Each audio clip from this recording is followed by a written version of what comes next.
ชอบเป็นพระราชาเป็นมหากษัตริย์ซึ่งได้รับการยกย่องว่าเป็นมหาราชนะ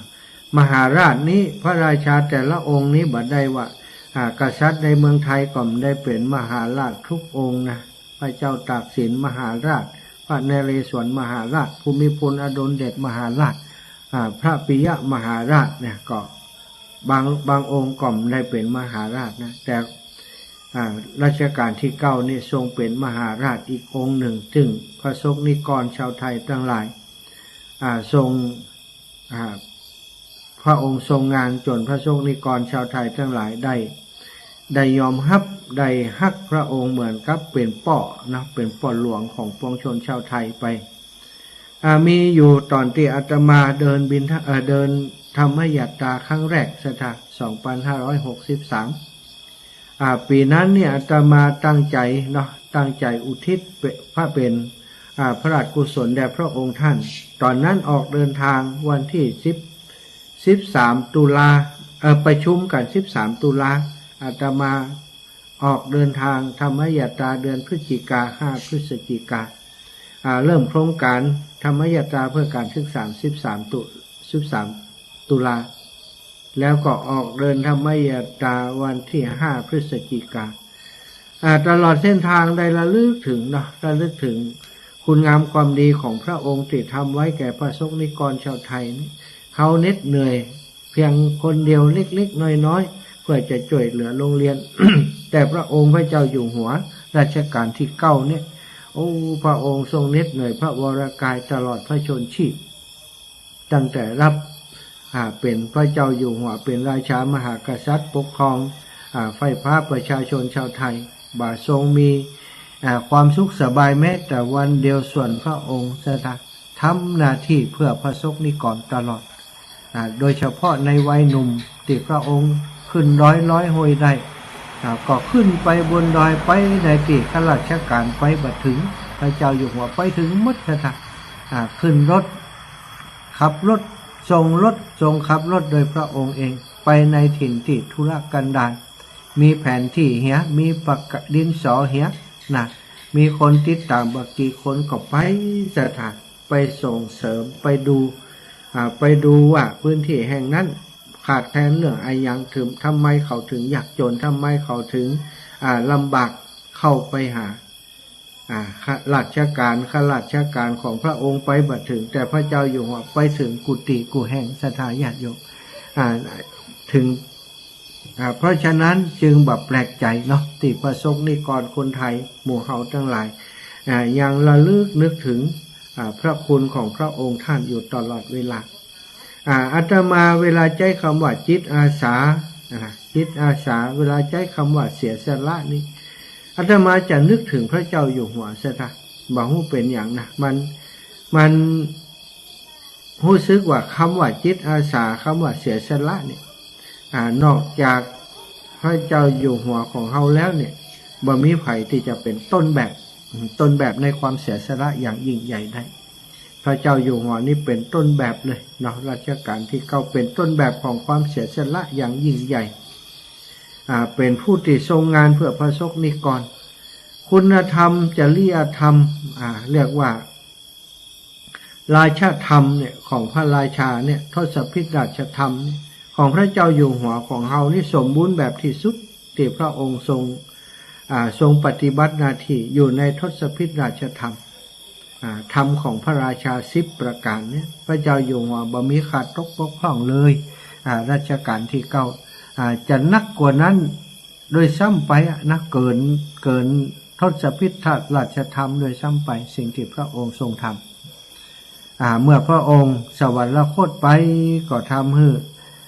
พระสงฆ์นิกรชาวไทยนะได้คร่ำครวญได้โศกอาดุล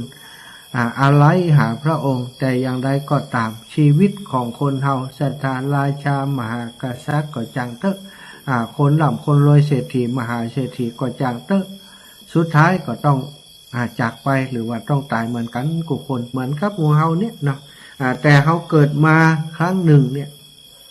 เฮามีหน้าที่หยังก็ต้องทำหน้าที่ที่เฮามีอยู่ให้ดีที่สุด ถ้าจะถามว่าสิ่งที่ดีที่สุดในชีวิตของแต่ละคนคืออะไรอย่างแต่ละคนก็คงบ่เหมือนกันแต่ละคนมีหน้าที่บ่เหมือนกันแต่ละคนมีภาระบ่เหมือนกัน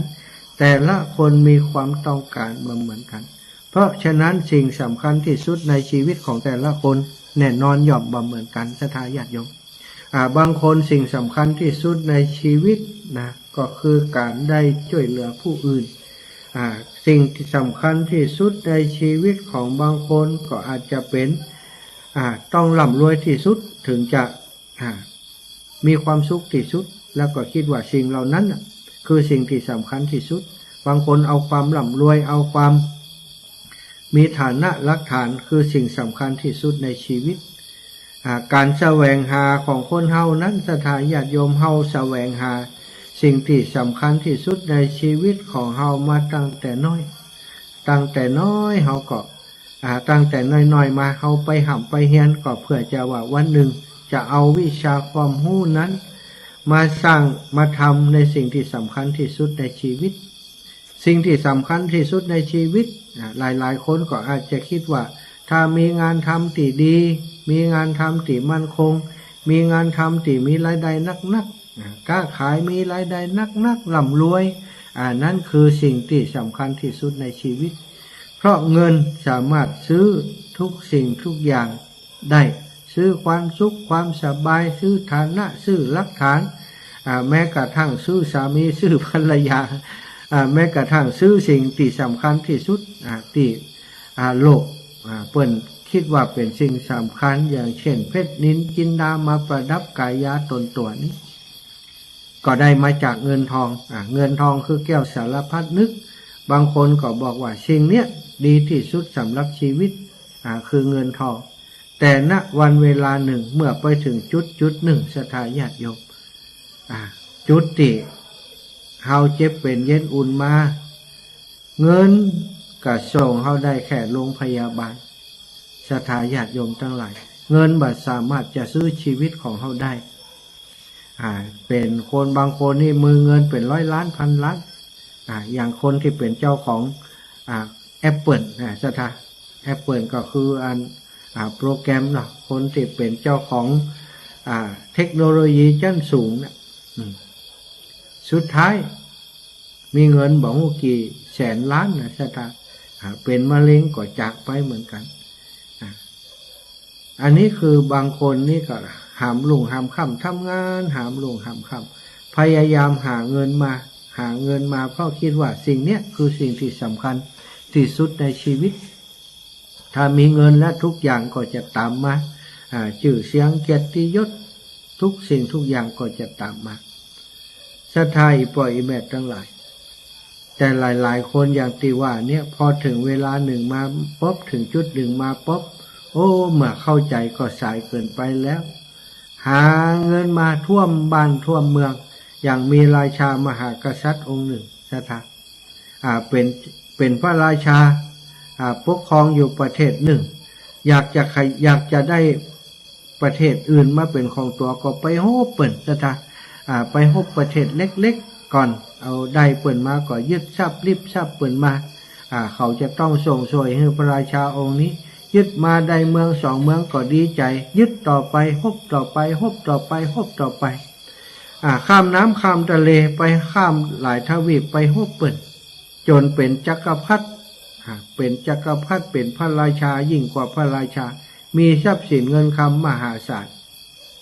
บ่เอ่ยน้ำก็แล้วกันจื่อว่าไอ้ยังศรัทธาญาติโยมแต่พอตนสุดท้ายมาแม้กระทั่งญาติคนหนึ่งที่อยู่ใกล้ชิดก็บ่มีเพราะโดยความที่พระองค์เป็นกษัตริย์ที่โหดร้ายฆ่าคนใดอย่างเลือดเย็นจึงบ่มีไผสวามิภักดิ์กับพระองค์อย่างแท้จริงก่อนที่พระองค์จะสิ้นพระชนม์ศรัทธาได้สั่งข้าราชบริพารทั้งหลายที่ยังจงรักภักดีเนี่ยเอาทรัพย์สินทั้งหมดเนี่ยที่ไปป่นบ้านป่นเมืองไปฆ่าคนบ่ฮู้กี่ชีวิตกี่พันคนกี่แสนกี่หมื่นกี่แสนคนเนี่ยตายไปในคมดาบของพระองค์และทหารของพระองค์ที่ไปยึดบ้านยึดเมืองเปิ่นไปเอาทรัพย์สมบัติเปิ่นมา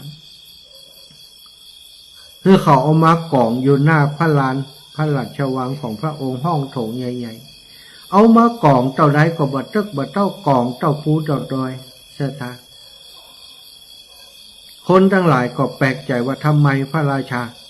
ถึงได้ทำอย่างนี้พระองค์เอามากองพอเอามากองเรียบร้อยก็พอแล้วไข่หัวแล้วก็ให้เสถาไข่หัวแล้วก็ให้เขาถามแกว่าแกไข่หัวอย่างแกไข่หัวตีว่าแกสามารถทำสำเร็จแกอยากจะเป็นผู้ที่มีทรัพย์สินหื้อนักที่สุดแกทำได้แล้วแกไข่หัวแล้วก็แกให้เขาถามแกว่าแกให้ยังแกบอกว่าแกเสียใจที่สุดในชีวิตของแกคือการที่แกคิดอย่างนี้คิดไปครอบครองคนอื่นคิดแย่งสมบัติคนอื่นมาเอามากองพเนินเทินทึกเนี่ยมาเดี๋ยวนี้แกป่วยแกจะตายแล้วแกเอาไปมันได้บอกให้คนทั้งหลายได้รับทราบว่าทรัพย์สมบัติทั้งหลายนั้นยิ่งใหญ่มหาศาลแค่ไหนก็ช่วยเฮามันได้เวลามัจจุราชมาถึงเวลาความเจ็บเป็นเย็นอุ่นมาถึงสุดท้ายก็ตายไปอย่างเดียวดายทรัพย์สมบัติเท่านั้นก็เป็นของคนรุ่นหลังไปศรัทธาญาติโยมหลายคนก็คงบัดต่างจากพระราชาองค์นั้นเขาไข้หัวแล้วเขาก็ร้องไห้ให้กับตัวเก่าหลายคนศรัทธามีทรัพย์มีสินสุดท้ายมาก็ช่วยส่งตัวเก่าขึ้นถุงถึงแค่โรงพยาบาลสุดท้ายก็ต้องจากไปบางทีทรัพย์สินนั้นสิ่งที่มีค่าที่สุดที่ว่าดีที่สุดนั้นกลับมาละทำลายเผ่าพงวงศาวงตระกูลตัวเก่าลูกเต้าลูกหลานแข่งแย่งชิงดีอันนี้ของกูอันนั้นของมึงแย่งกันไปแย่งกันมาตีลันฟันแทงฆ่ากันเพราะแย่งทรัพย์สมบัติกันศรัทธาญาติโยมเพราะอะไรอย่างเพราะเราเข้าใจผิดไปว่าสิ่งนี้คือสิ่งที่ดีที่สุดในชีวิตบางคนหามาป้อมแหนมใจหามาป้อมแหนมใจกว่าทรัพย์สินมันจะหายไปหามาติ๊กหามาติ๊กกินอยู่เพราะว่าบันแหนมกินอยากจะล่ำอยากจะรวยอยากจะรวยให้ถึงที่สุดเป็นเศรษฐีแล้วก็ยังบ่กล้ากินอย่างแปลงยังบ่กล้าดูแลตัวเก่ายังบ่เอาทรัพย์นั้นไปช่วยไผเพราะว่ากว่าทรัพย์มันจะสูญไปศรัทธาญาติโยมอีพ่ออีแม่ทั้งหลายแต่ว่าหมู่เฮาทั้งหลายที่เป็นชาวพุทธนั้นเมื่อเฮาได้ศึกษาคำสอนของพระพุทธเจ้าของพระพุทธองค์ทรัพย์สินนั้นพระองค์บอกว่าเฮาเอามาใช้จ่ายในโลกนี้เท่าที่พอเพียงกับการดูแลปัจจัยสี่ก็ดีแล้วส่วนที่เหลือจากนั้นเอาไปสงเคราะห์ญาติสงเคราะห์พี่สงเคราะห์น้องเอามาเป็นทุนเอามาเป็นรอนเอาไปฝังดินไว้เอาไปใช้จ่ายฝังดินไว้ก็คือการเอาไปเป็นทุนในสัมปรายภพไปทำบุญสุนทรทานไปกินไปตางฝังดินมันก็จะงอกจะเงยมันจะเอาไปฝังดินจริงๆนะสัทธาคนเฮาทุกวันนี้ถึงเวลาหนึ่งมาปุ๊บเฮาต้องรู้ว่าอย่างคือสิ่งที่ดีที่สุดสำหรับชีวิตของเฮาในวันนี้วันนี้ถ้าไผ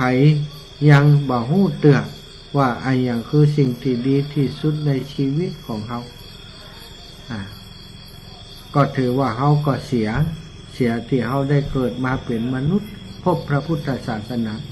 พระพุทธองค์ทรงตรัสสอนตลอดเวลา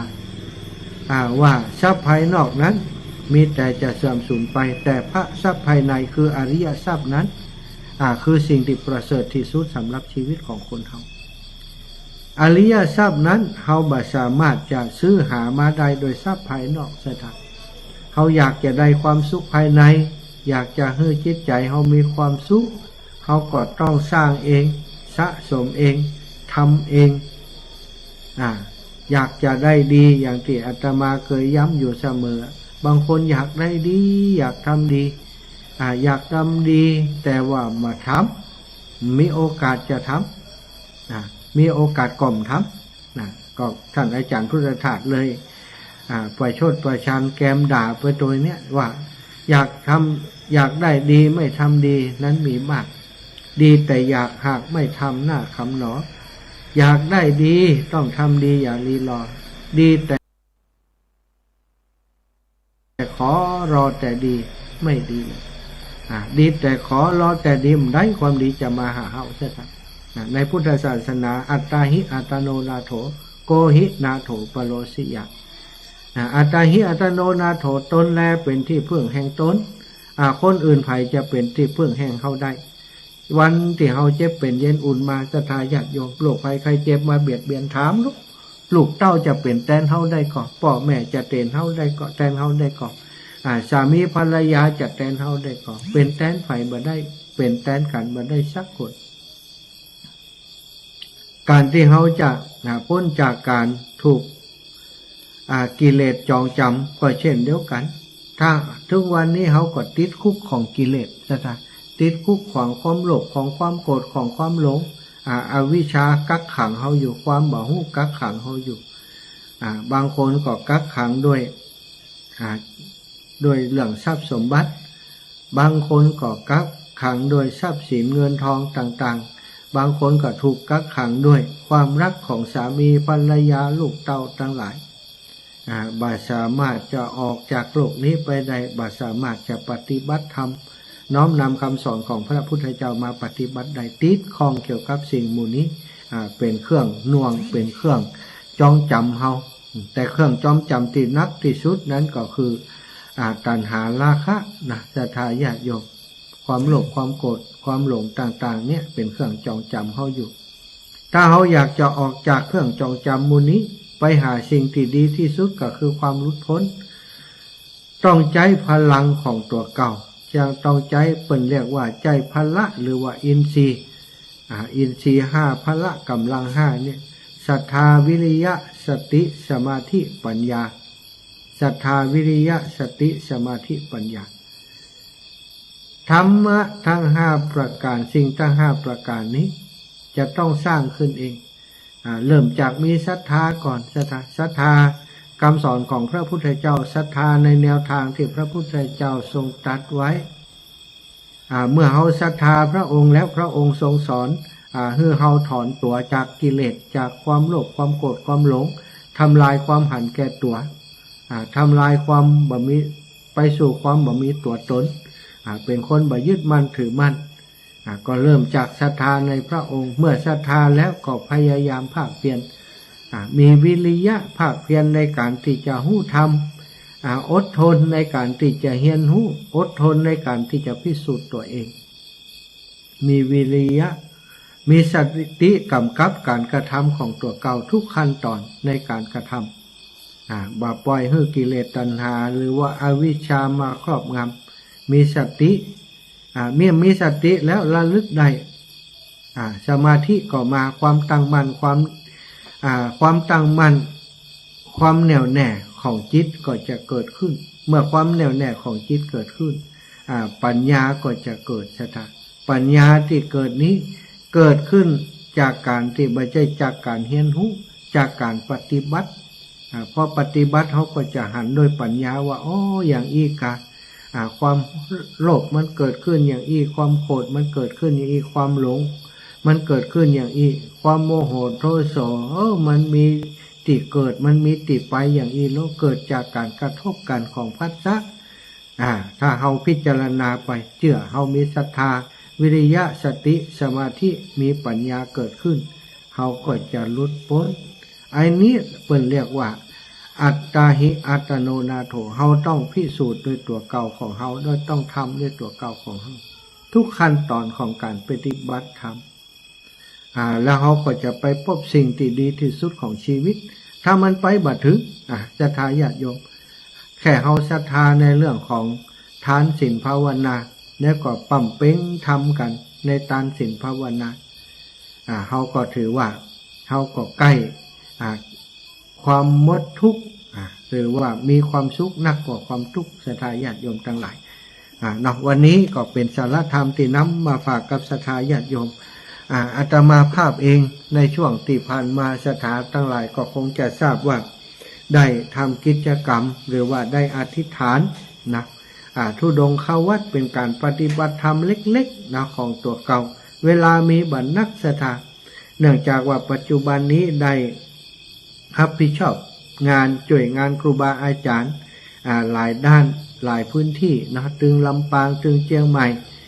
ที่อาตมามีครูบาอาจารย์อยู่เปิ่นมีการมีงานของเปิ่นประจำปีประจำเดือนประจำยามก็ต้องไปช่วยเปิ่นก็เลยมีภาระมีธุระที่จะต้องทำอยู่อย่างต่อเนื่องแต่ละเดือนแทบจะบ่ว่างเหมือนกันถ้าไปทุกงานสถานแต่ก็ช่วงนี้มีช่วงเวลาที่พอจะมาสมาทานธุดงควัดใดพ่องประมาณ10 วันเนาะ10 วันก็เอา 5 วันก็เอา10 วันก็เอาเช้าก็ช่ำดี1 เดือนก็ช่ำดี2 เดือนก็ช่ำดีแต่ว่าเดี๋ยวนี้เอา10 วันไปก่อนมีเวลา10 กว่าวันเริ่มมันออกเดินธุดงมาตั้งแต่วันที่22สถานออกจากลำปางมาตั้งแต่วันที่28เดือนพฤศจิกาก็หลังจากเดือนหยิบเป็งแล้วเดือนหยิบเป็งวันที่27กฐินจบวันที่27วันที่28ออกเดินทางเลยโดยเริ่มเดินทางเดินเท้าจากตลาดทุ่งเกวียนเนาะปากทางเข้าบ้านสันเมืองยาวข้างชัดสถานเดินตรงมาเลยบ่ได้ดูแผนที่มาก่อนบ่ได้สำรวจเส้นทางอะไรอย่างแต่ขาดคะเนขาดเดาเอาว่าเส้นทางสายนี้มันจะไปทะลุติเสริมงามมันจะไปทะลุติเมืองลี้ไปทะลุติทุ่งหัวจ้างนี่นะอาตมาบ่ได้ดูแผนที่ความจริงดูแผนที่ก็จะหู้แต่อยากจะไปแบบบ่ต้องหู้อย่างนักหู้น้อยๆก็พอระยะทางจากหันไปหันกี่กิโลบ่ต้องหู้มันหู้แต่เพียงแต่ว่าจะไปเส้นทางสายนี้เนาะคร่าวๆก็ได้เดินทางออกจากที่จุดที่เดินตั้งแต่ปากทางเข้าตำบลบ้านสันตำบลเมืองยาวมาตังแม่เลียงมาตังเสริมงามเนี่ยสถานตั้งแต่วันที่28วันหนึ่งก็ได้วันแรกได้10 กว่ากิโลถึง20สถานมาพักอยู่ที่บ่ปอไก่ตัวใดวัดดอกได้เนาะวันที่2มาพักป่าจ้าบ้านแม่เลียงวันที่3มาพักป่าจ้าบ้านม่วงสาแลแล้วก็วันที่4มาพักที่บ้านนาจันลาวันที่5มาพักอยู่ที่อนุสาวรีย์ครูบาเจ้าเขาปีเขตที่ต่อระหว่างเสริมงามกับอำเภอทุ่งหัวจ้างจังหวัดลำพูนเนาะแล้วก็วันที่6มาพักอยู่ที่ป่าจ้าบ้านบ้านอย่างก็ลืมเห็นแล้ววันที่6พักป่าจ้าจำได้แล้วสถานวันที่7นี่ป่าจ้าบ้านทุ่งหัวจ้างนะวันที่8ก็คือวันนี้วันนี้ก็จะได้วันที่7ทุ่งหัวจ้างเนาะวันที่8สถานวันที่8นี่วันที่8วันที่6ทุ่งหัวจ้างวันที่7ที่ป่าจ้าบ้านไม้ตะเคียนวันที่8ก็คือมาพักที่ป่าจ้าบ้านปงแม่ลอยอำเภอแม่ทาจังหวัดลำพูนวันนี้มาถึงที่นี่สำหรับการเดินทางแต่ละวันสถานก็ได้เจอเหตุการณ์ได้ประสบการณ์ใหม่ๆเกิดขึ้นเนาะในการเดินทางโดยเฉพาะในเรื่องของความเพียรความอดทนความเหน็ดเหนื่อยอย่างต่างๆที่มันเกิดขึ้นระหว่างเดินทางแต่ว่าก็ไม่ได้ย่อท้อเพราะเขาตั้งใจจะเดินเพราะการเดินทำให้อาตมาระลึกถึงพระพุทธองค์และพระสาวกทั้งหลายสมัยเปิดประกาศศาสนาเมื่อยุคแรกๆนะสถานเดินกันไปถึงนั้นเปิ่นสมัยก่อนเปิ่นมีพาหนะพระสงฆ์องค์สังฆเจ้าเปิ่นบ่ฮือขี่รถบ่ฮือขี่รถบ่ฮือขี่สัตว์อย่างเงี้ยสถานต้องเดินในสมัยก่อนรองเท้าก็บ่ได้ใส่เข้าลกคอพงโดนหนามโดนหยังหนทางก็จะอย่างสมัยนี้เนาะเข้าป่าเข้าดงเข้าดอยไปแต่ปัจจุบันหนทางสะดวกสบายเขาเดินได้รับความสะดวกสบายอาหารภัตตาหารอย่างต่างๆก็บ่ค่อยขาดศรัทธาญาติโยมดูแลตลอดเส้นทางแล้วก็การเดินในครั้งนี้อาตมา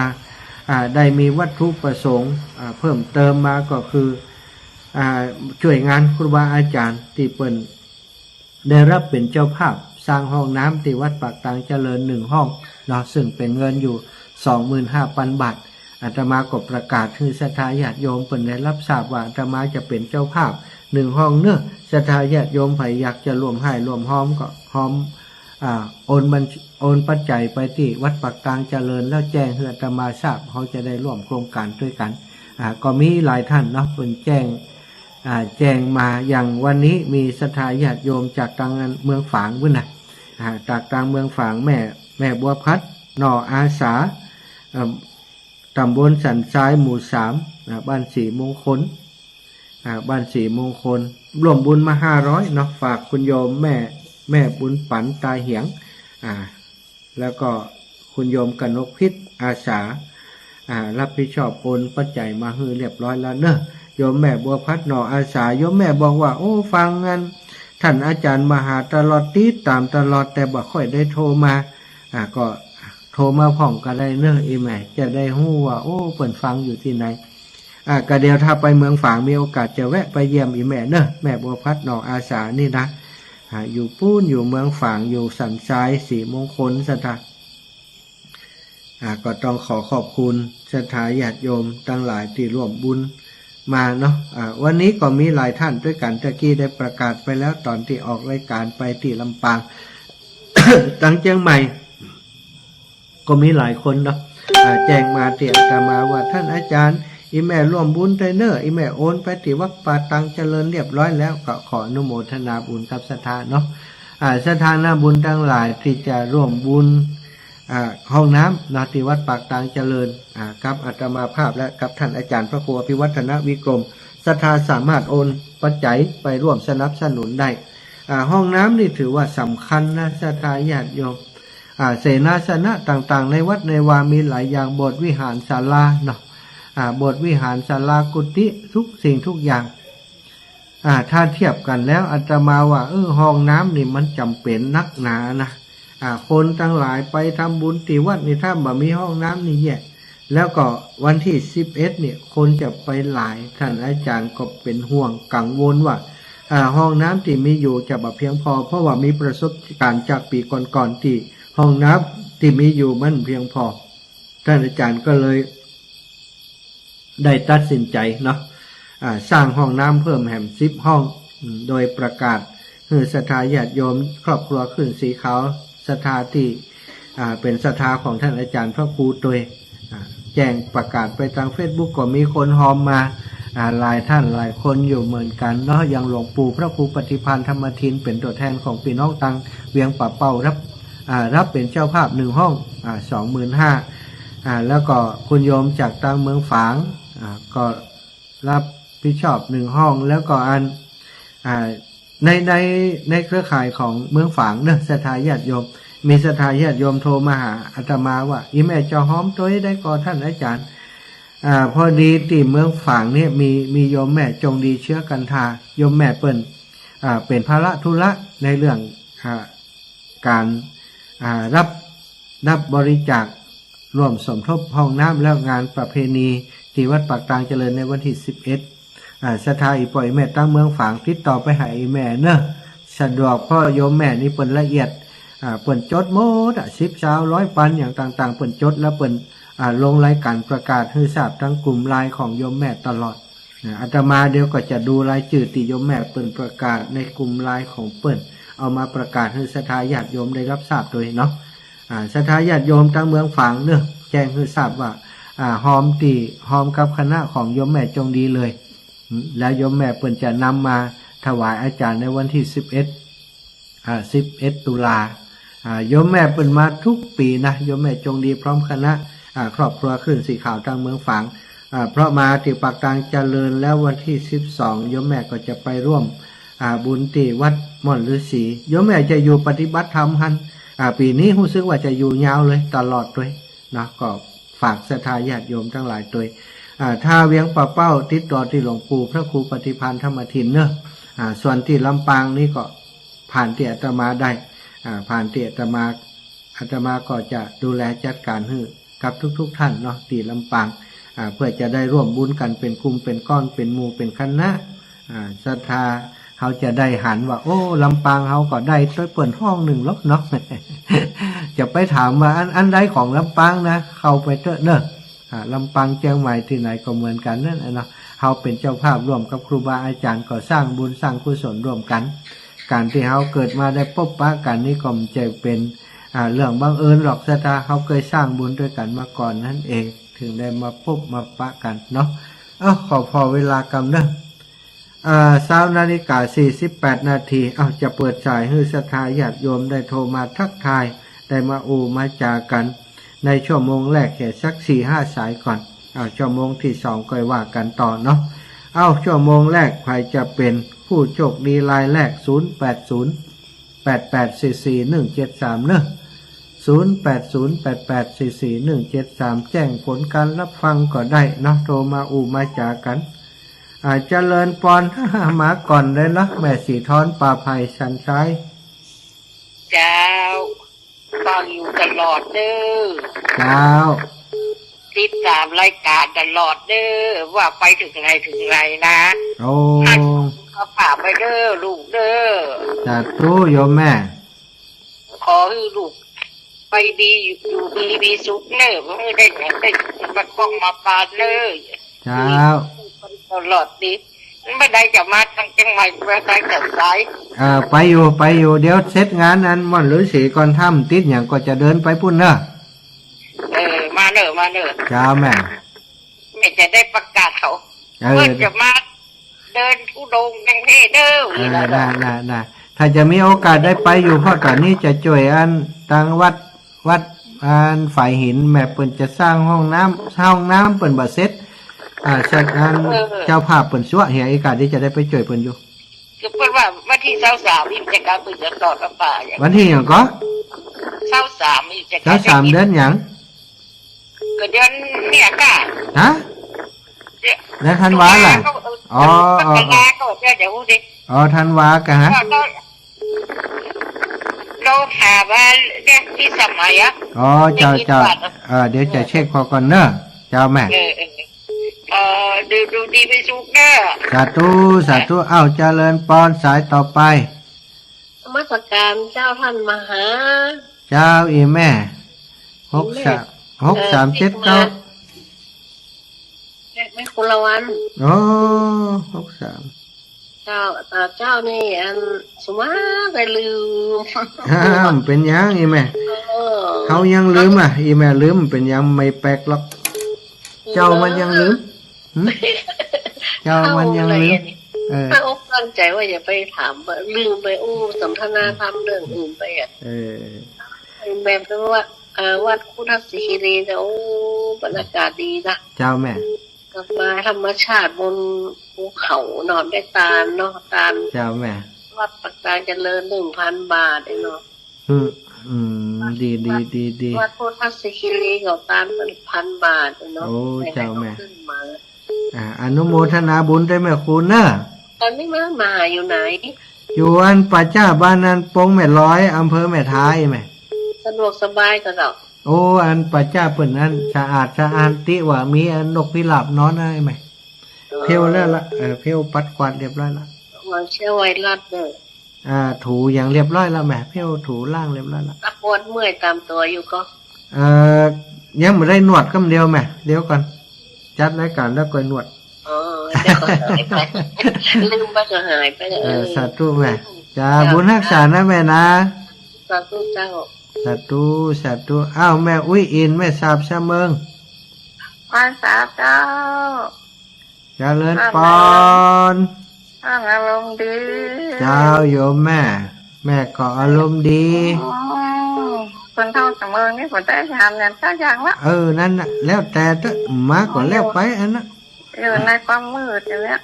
นั่นน่ะความมืดงูมันไม่ฟุ้งเหรอตกคนเดียวเหรอไม่ได้ก็ไปได้น่ะมาสออยู่ปากกลางเจริญปะไม่ถึงอยู่จากกันถนนนี่มึงอ่ะเอาสาธุนะขอบคุณอีแม่เป็นจ้าได้ยินเสียงได้ดีใจแล้วเจ้าสาธุคนนั้นประเสริฐนาน้อยพี่ป้อเจริญปอน ไปษาครับอาจารย์ลูกครับวันนี้วันพ่อเนาะให้ลูกอยู่เย็นเป็นทุกข์อันนี้วันยมยาวเป็นโพลมใสแก่พ่อแก่แม่ต่อไปครับแม่สวัสดีนะครับนะครับวันปอคือปอมีความสุขเนอะครับสาธุครับเนาะอายุมันขวัญยืนอีปอเราติดตามเราฟังอยู่ตลอดได้ยินเสียงเสียงปากกันเลยจะได้เดินแอวอันเมืองด่านปีเนี้ยต้องไปเฮือได้มีสัก10 วันก็จะไปหากันลูกครับสาธุนะปอเนอะจะไปบวชเป็นพระที่ครูบาน้อยทำ4 วันนี่ครับโอ้สาธุครับอนุโมทนาบุญด้วยอีปอเจริญปอนแม่บัวคำพี่น้องเมืองฝางเจ้าตามตลอดเจ้าโยมแม่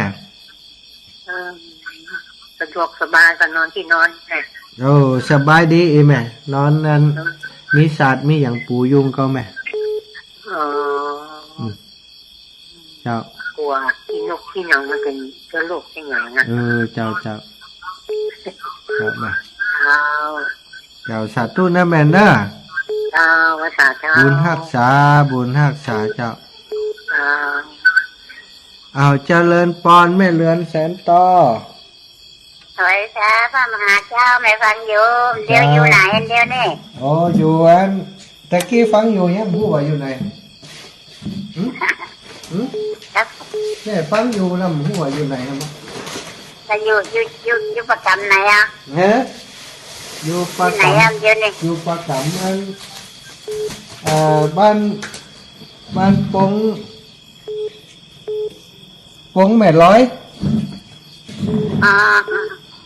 เรื่องเสียจังไรเจ้าจะเต็มดีเด้อสาธุแม่สาธุเดินทางปลอดภัยสาธุจนนู้นพวกผมองน้ำสาธุจริงที่ลั่นไหลอย่าได้มาใครมาไก่เนอะสาธุบุญรักษาเจ้าเจริญปอนโยมปีพิษสมัยพระปามได้ก่อนนี่วันที่3 มกราเจ้า3 มกราแหละอันวันอาทิตย์ดาวหมูวันใดปีวันที่3 มกราตรงกับวันอาทิตย์พอดีเนาะ3 มกราโอเคจะง่ายๆจะว่ามีการถ่ายทอดสดเจ้าปีวัตถุประสงค์เปิ้นจะสร้างห้องน้ำตีมันบัดแล้วนั่นแหละปีละแม่นนะคะแม่นที่จะได้ไปช่วยเปิ้นเนาะจะไปกับเนาะมันถ้ามันยังว่านะพี่มันสายตาไปได้มันอีเจ้าเดี๋ยวปีมันมาแค่หม่นใจเอาเวลาทอดเข้าปลาแล้วเราก็ให้ปิ๊กเลยเจ้าปีไว้พบปะกันเนาะปีเนาะจ้ะก็อยากกันม่วนนั่งกันสบายเนาะเจ้าปีสาธุเนอะเดี๋ยวรับสายอื่นก่อนเนอะปีเนอะ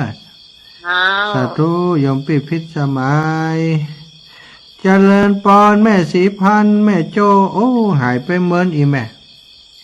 นั่นเนี่ยวันนี้นะวันนี้ได้ฟังได้ยินเสียงเพลงดอกบัวใช่แล้วมาแล้วดอกบัวถ้ามีเพลงดอกบัวนี่ถึงมันมีองค์ใดเนาะอะไรยังแม่ก็ชอบนะวันนี้มันดีนะเจ้าอีแม่ฟังแล้วมันมีความสุขอะเพลงอะตั้งลำปางเขาก็ติดกันบางคนพอร้องเป็นนะพอร้องได้อีวะวันว่าจะไปแอลตัวน้องอมรวันนี่นะที่ประการเจริญกับอมรฤาษีไปมันมีคู่ไปเนาะมากะแม่อบอลวันก็มาลูกใช่ไหมก็ว่าจะแม่ว่าจะโทรถามอยู่คุณจะให้เอาไปหรือเปล่ามาหูนะไปกะบางทีรถเป็นมันเต็มแห่แล้วเอามันจังหวัดเดี๋ยวจะบอกเพิ่นเต็มก่อนเย็ดมะสาธุนะแม่นะบุญรักษาแม่นะกึดเติงหาอยู่มีความสุขนะสาธุเจ้าสาธุเจ้าแม่เจริญปอน9341ค่ะว่า แต่จ้าไม่บอกคำประแจ๊ก แม่บัวคำท่าจ้างเวียงหนองล่อง เจ้าฟังแม่ ชัดเจนดี ตะเกียนลีขึ้นวัดประกำคักชัดเจนลี โอ้ขอบคุณหลายๆเนอะ เจ้ากำลังใจเนอะ จัดตู้บุญฮักษาอีแม่เนอะ เจ้า เอ้าสายนี้สายสุดท้ายแม่ยายพรมาปิดท้ายรายการยายพรร้องวัวแดง มาจัดการเจ้าหา อ้าวว่าไป เจ้ามันประจันหนึ่งได้ อืมตันเปิ้นล่ะ เจ้า อืม นอนฟังอีกเจ้าเลย อืมเจ้ายายอยู่ดีมีชุกเนอะยายเนอะ เป็นทางปลอดภัยเนอะ สาธุอ้าวแม่สุแก้วคำอ้วนเจริญปอนแม่สุแก้ว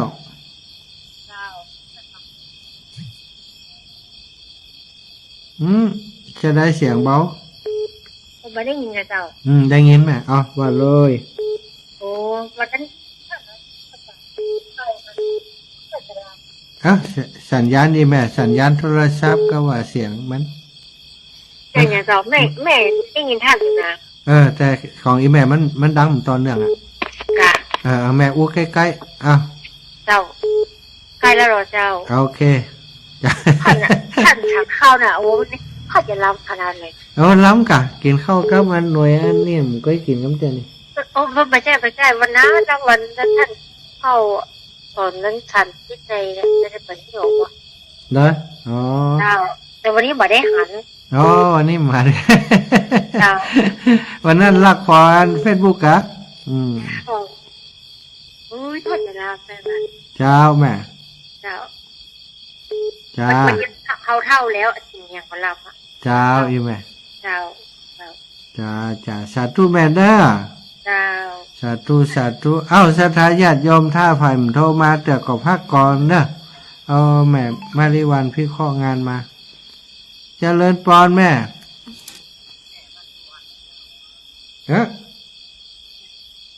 อันนี้ไผ่แม่ไม่ได้วันอย่างอ๋อเจ้า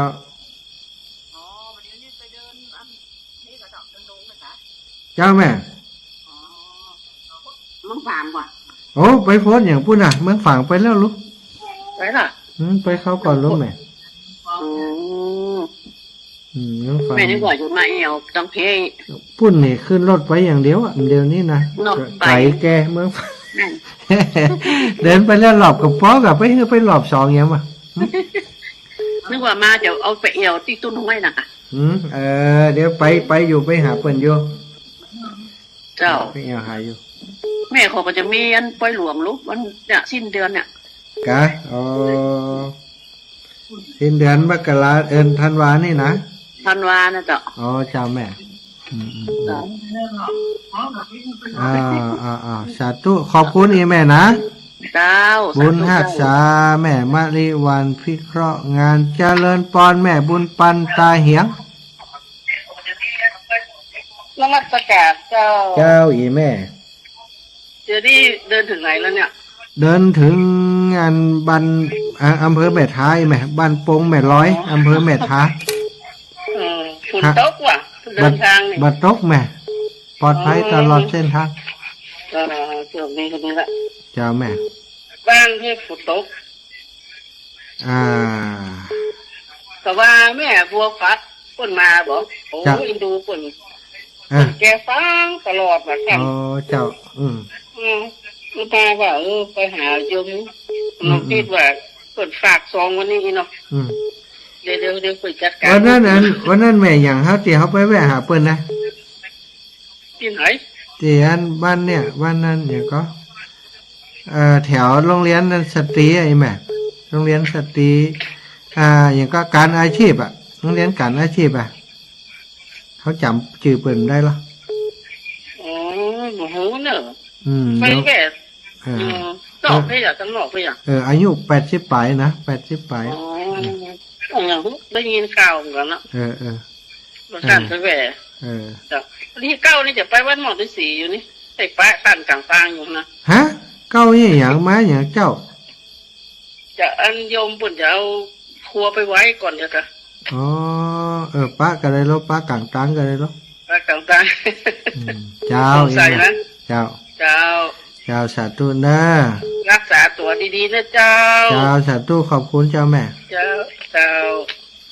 เอาเจริญปอนแม่หลงบ้านบวกอำเภอลี่โทรแต่โทรเป็นบัดได้โทรหาดิวันเดียวนี้อยู่ตั้งแม่ท้าไปแล้วไก่ลี่มาแล้ววันนั้นมาลี่แล้วมาบอกมาจังพี่ไปตั้งตู้หมือจ้างไงเด้ใช่จังดิมมีไผโทรหาเจ้าพี่เฮียกะตั้งดิดับปิ้งแม่ลี่มันโทรแม่ลี่บ้านห้วยโทรกล่อมโทรมาแม่ลี่แม่ลี่ขอบอกค่อยโทรกันเปิ่นใครโทรเขาผมไปมันบวกคนเดียวอันนี้แค่มันบวกนั่นน่ะสาธุบุญรักษาแม่นะเจ้าสาธุโอ้แม่นิตยาปินตาคำเดี๋ยวจะปิดโทรศัพท์หนีก่อนเนอะเพราะว่าเดี๋ยวนี้เนี่ย21 นาฬิกาแต่เฮ้ยนี่04 นาทีแล้วนะเดี๋ยวจะได้พักเบรกก่อนแม่นิตยาเอาแม่ก็กดตั้งแต่เจ้าทั้งว่าบ้านเฮาให้แล้วออกไปมันต้องตันเพิ่นนะแม่ก็ไปเถอะแม่ก็ไปนะมาด้วยตาเปียวเขาล่ะเจ้าดีแล้วป้ากันเนอะเจ้าเอาศรัทธาญาติโยมเอาพักเบรกก่อนเด้อศรัทธาญาติโยมฝั่งโทรมาเตี้ยนะตอนนี้นะจะเปิดเพลงให้ฟังสักกำเด้อกระเดียวเขาก่อยอันก่อยป้ากันในชั่วโมงต่อไปเนาะชั่วโมงนี้ภาคเฮืออาตมาได้ใจอันนี้ก่อนแม่สุทัศน์แม่วางพังจ้ะเดี๋ยวกันโทรมาอีกไหมใจเย็นกระเดียวชั่วโมงที่2ก็โทรมาชั่วโมงนี้จะพักสักกำก่อนจะกินน้ำกินท่ากำก่อนโทรมาเจนเนอร์จบลงไปญาติโยมทั้งหลายเนาะช่วงนี้ก็อยู่ในช่วงที่อาตมาภาพเดินธุดงค์ธรรมยตราเพื่อจะสนองงานครูบาอาจารย์เนาะก็เลยเปิดเพลงนี้ให้ฟังบ่อยหน่อยจะได้ฟังโดยกันไปเกี่ยวกับพระธุดงค์เนาะพระธุดงค์เดินธุดงค์เป็นอย่างไรพ่องเดินธุดงค์แล้วมีความสุขก่อนนะชีวิตของพระธุดงค์ศรัทธาญาติโยมได้ติดตามรับฟังไปหลายคนก็โอ้ม่วนดีนะท่านอาจารย์เพลงนี้ เปิดเพลงใดให้ฟังก็เป็นชอบเนาะก็ต้องขอบคุณศรัทธาญาติโยมที่ชื่นชอบเพลงนี้เนอะเพลงนี้เป็นเพลงที่คุณเพลินพรมแดนเนาะเปิดร้องไว้โอ้ม่วนดีนะได้เนื้อหาสาระเรื่องราวของเกี่ยวกับของพระธุดงค์เป็นอย่างใดเราได้ติดตามเราได้รับฟังกันเนาะได้รับฟังกันอาตมาก็เอามาเปิดให้ช่วงนี้เปิดกับทุกวันนะเพลงธุดงค์นี้ต่อไปก็ฟังสปอร์ตของวัดปากกลางเจริญหน่อยสุโขปุญญสังอุจจโยพระพุทโธดำรัสปัดทุกเข็นการสั่งสมซึ่งบุญทุนบำเพ็ญจะอยู่เย็นเป็นสุขพ้นทุกภัยขอเชิญร่วมงานทำบุญประเพณีส่งน้ำพระเจ้าทันใจและสวดอิติปิโส108 จบประจำปี 2566 ปีที่ 14 ณ วัดปากทางเจริญตำบลดอยหล่ออำเภอดอยหล่อจังหวัดเชียงใหม่วันจันทร์ที่ 11 เดือนธันวาคม 2566 เวลา 9:39 นาทีขอเชิญร่วมพิธีสืบชะตาแบบล้านนาและส่งน้ำพระเจ้าทันใจร่วมถวายทานห้องน้ำทันใจจำนวน10 ห้องณ วัดปากทางเจริญพระสงฆ์29 รูปเวลา 11 นาฬิกาถวายภัตตาหารเพลพระสงฆ์เวลา 12 นาฬิกาเชิญผู้มาร่วมงานรับประทานอาหารแบบโรงทานเป็นเสร็จพิธีต่อจากนั้นไปเวลา 18:39 นาทีวันจันทร์ที่ 11 เดือนธันวาคม 2566 ขอเชิญร่วมพิธีสวดอิติปิโส108 จบพระสงฆ์300 กว่ารูปประกอบพิธีจุดเทียนชัยมงคล108 เล่มรอบเจดีย์ปล่อยโคมไฟจำนวน108 ดวงณวัดปากทางเจริญตำบลดอยหล่ออำเภอดอยหล่อจังหวัดเชียงใหม่เริ่มเวลา 18:39 นาทีเป็นต้นไปเสบียงบุญในชาตินี้มีหลายอย่างเตรียมเดินทางข้างหน้าต้องหาก่อนยิ่งเดินทางหลายข้างต้องหาก่อนเครื่องกินนอนมากมายสะพายเต็มเสบียงบุญชาติหน้าไม่กลัวหนักเพียงรู้จักเก็บออกถนอมเข้มบุญกิริยาวัตถุรู้อิ่มเองจะปรีเปรตเต็มหลักด้วยธรรมะทั้งทานศีลภาวนานำพาให้สู่แดนไกลสูงสวรรค์สุขหันษาจะล่วงทุกข์ด้วยความเพียรด้วยปัญญาอภิญญาพาพ้นไหว้บนเบียดใครเสบียงบุญมีมากอย่ามอดน้อยกุศลช่วยส่งเสริมเพิ่มเสถียรเสบียงน้อยลอยหลับดังกำเกวียนดังแสงเทียนดวงน้อยคอยนำทาง ศรัทธาญาติโยมทั้งหลายเปิดสปอร์ตให้ฟังแล้วรายละเอียดของงานวันที่11ทุกท่านได้รับทราบแล้วเนาะดีใจศรัทธาญาติโยมตอนนี้ตั้งศรัทธาญาติโยมอีพ่ออีแม่ตั้งลำปางของเฮาตอบรับจะมาร่วมงานหลายท่านหลายคนหลายคณะที่แรกจะมีรถตู้ของตาปิ๋วเนาะมา1 กันเอาไปเอามาเต็มแล้วเรื่องนี้ ลำปางเพิ่มรถตู้แหมโยมน้องบุญทิลาโยธาโยมแม่ศรีนวลสุรินทร์มงคลก่อนน่าจะมารถส่วนตัวเนาะคงจะเหมารถแก๊ปรถอย่างมารถแท็กซี่แล้วก็โยมแม่น้อยอินยาศรีก็จะเหมารถมา3-4 กันรถเหมือนกันจากลำปางแล้วก็ตังครอบครัวอาตมาโยมแม่เนาะโยมแม่แล้วก็คณะครอบครัวทั้งหมดมากันอยากจะให้เปิ่นมาหันงานใหญ่ๆของครูบาอาจารย์เปิ่นจะได้อันนี้กาขึ้นสีขาวอันนี้กาครูบาอาจารย์ที่เปิ่นมาเข้าปริวัติที่เปิ่นมาสวดอิติปิโสเนาะพระสงฆ์เป็น300-400 รูปศรัทธาเดินเข้ามาเลี้ยเป็นภาพติมันจะติดตาตึงใจกับคนเฒ่าคนแก่คนที่เปิ่นบ่เคยหันอย่างอีกำเตือเปิ่นจะได้ฮู้จะได้หันจะได้เป็นพลังจะได้เป็นกำลังใจเนาะในการติเวลานึกถึงกิจกรรมของครูบาอาจารย์เวลานึกถึงคุณของพระพุทธพระธรรมพระสงฆ์เนี่ยจะได้นึกถึงสิ่งเหล่านี้ไปด้วยก็เป็นสิ่งที่ดีสำหรับเป็นอนุสติเนาะซึ่งครูบาอาจารย์เพิ่นก็บอกว่าสิ่งเหล่านี้มันเป็นอนุสติเวลาเฮานึกถึงคุณงามความดีนึกถึงบุญกุศลที่เฮาได้สร้างได้ทำไว้มันก็จะถึงเวลาที่เฮาจวนจำนะชีวิตของเฮามันไกลแล้วเฮานึกถึงบุญกุศลเหล่านี้มันก็จะย้อมจิตย้อมใจทำให้เฮาไปสู่ภพภูมิที่ดีศรัทธาญาติโยมนะมีญาติโยมแจ้งมาไหว้สาเจ้าโยมฝากทำห้องน้ำ200เนื้อเจ้าและฝากทำบุญให้ท่านใช้จ่ายระหว่างการทุดงโดยเนื้อเจ้าสาธุอีเนาะคุณโยมสุภัตตาคำโยมสุภัตตาคำปัดแล้วอันนี้โยมเป็นอายุเต่ากันวันเดือนปีเกิดเต่ากันหมดเลยสถาวันที่5 พฤศจิกาเปิ่นฝากร่วมบุญมาอนุโมทนาบุญเนอะอนุโมทนาสาธุโดยมีคนแจ้งมานี่ก็ไหว้สาฟังอยู่เนอะเจ้าอีหลอกแม่คำแดงคงมีเข้าไปตรวจสอบยินดีเนอะได้ฟังได้ติดตามกันได้ประโยชน์จากการฟังให้อีแม่ได้อยู่ดีมีสุขเนอะอีแม่เนอะได้ฟังได้ติดตามกันเป็นประจำก็ต้องขอบคุณเนาะศรัทธานาบุญทั้งหลายติดตามได้รับฟังรายการที่อาตมาได้จัดอยู่ทางสถานีวิทยุ คลื่นสีขาวเพื่อชาวประชาต้องขอขอบคุณตังครูบาอาจารย์ท่านพระครูอภิวัฒนวิกรมซึ่งท่านอาจารย์ได้เมตตาเชื่อมสัญญาณลิงก์สัญญาณแล้วก็มอบเวลาให้กับอาตมาภาพจัดในวันอังคาร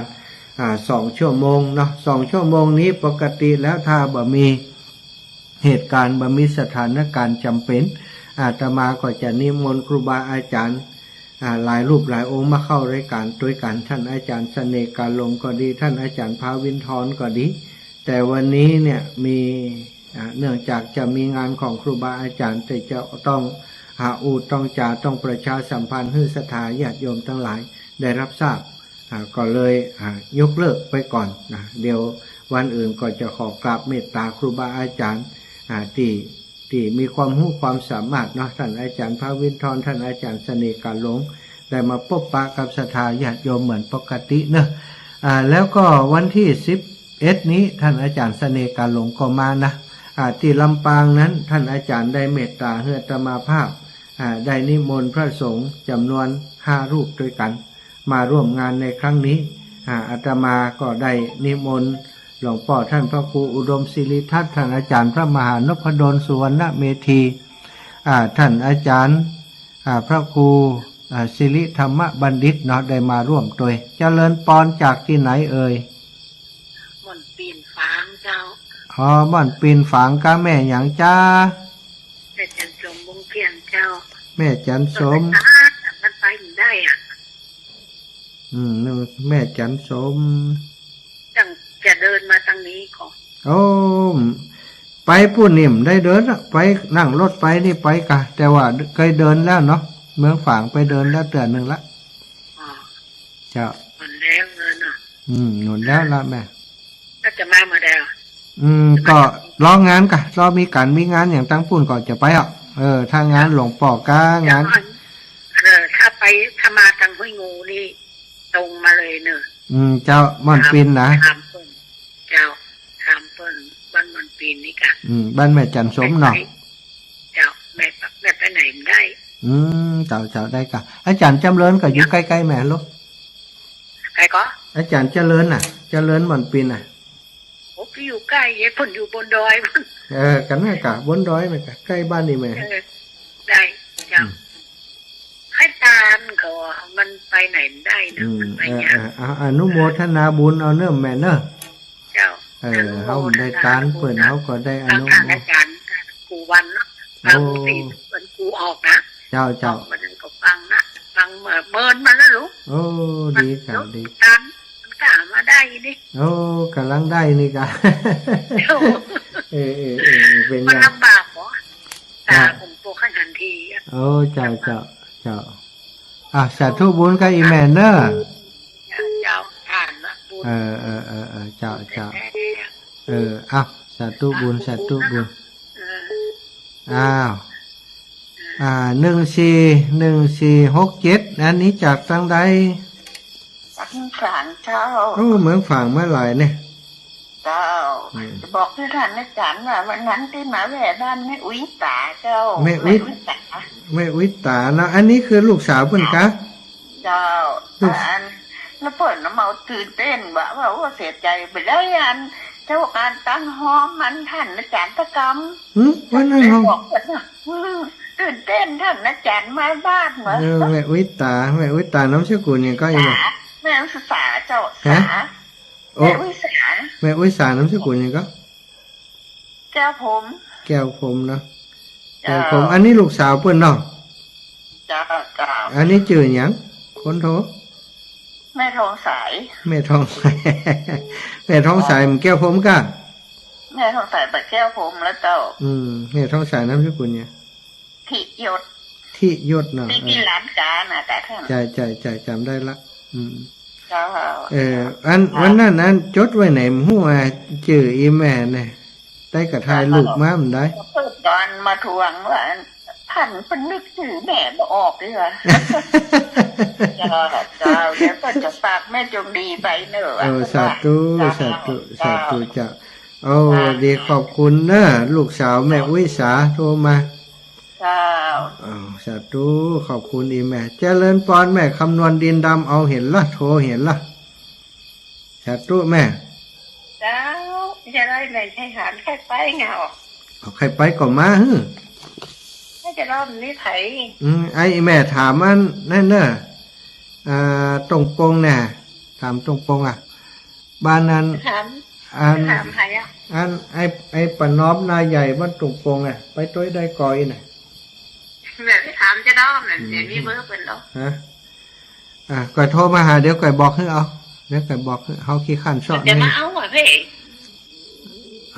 หมูหัวอู้กันเองกะอู้เปิ่นถ้าเปิ่นไปเอาก็ได้มาถ้าเปิ่นไปเอาก็ได้มาไปอยู่กลาง ไม่ไถอ่ะ นั่นแหละตั้งใจซ่อนอันป้าหมอได้ขยับไหวอย่างได้กะป้าหมอแม่ฉลาดเขา มันคุณหมอมันตาเปิ่นมาดีเปิ่นข้อตาดิ๊กอีก อ๋อไอ้อินดูอ่ะ เจ้า อืม ตาเปิ่นนี้เจ้า เนาะถ้าเจ้า โอเคเดี๋ยวก่อนประสานงานกันเดี๋ยวจะอู้ไอ้น้องก่อนเนอะจะให้โทรไปหาแม่เอาสาธุเจ้า ดูเจ้า สาธุอ้าวศรัทธาพังโทรมาจ้ะอันแล้วก็เสร็จจากงานวัดอันปักตังเจริญเนอะศรัทธาก็จะมีเป็นงานประจำปีของวัดม่อนฤาษีที่เข้าปริวัติกรรมประจำปีหนึ่งก็10ตั้งแต่วันที่12ถึงวันที่22 10วันจะมีพระสงฆ์มาเข้าปริวัติที่หั่นประมาณ500ขึ้น500รูปขึ้นก็จะมาถึงในวันที่12ส่วนหนึ่งแล้วก็ส่วนที่จะมาก่อนนี้เปิ่นก็มาถึงก่อนวันที่11จะมาร่วมงานที่วัดปากตางเจริญตัวเนาะวันที่12นั้นตังวัดปากตางเจริญเนี่ยบ่มีกิจกรรมอย่างจะปากันไปใส่บาตรที่วัดอันม่อนฤาษีหมดเลยปากันไปใส่บาตรที่วัดม่อนฤาษีหลายคนก็เตรียมเข้าใส่บาตรมาตัวเนาะถ้าที่เฮามานอนด้วยกันนะถ้ามานอนที่วัดปากตางเจริญในวันที่12เขาก็จะไปใส่บาตรด้วยกันที่วัดม่อนฤาษีศรัทธาญาติโยมอาตมาภาพขอประชาสัมพันธ์ให้ศรัทธาได้รับทราบเรื่องของอาหารเนาะอาหารที่เลี้ยงครูบาอาจารย์พระสงฆ์ถวายเพลพระสงฆ์ข้าวต้มก็ดีถวายเพลก็ดีแต่ละวันใช้เงินประมาณ 50,000 บาทนะ600รูปเนี่ยตลอดถึงเจ้าหน้าที่ครูบาอาจารย์แถมประมาณ500-600รูปเนี่ยใช้เงินประมาณ 50,000 บาท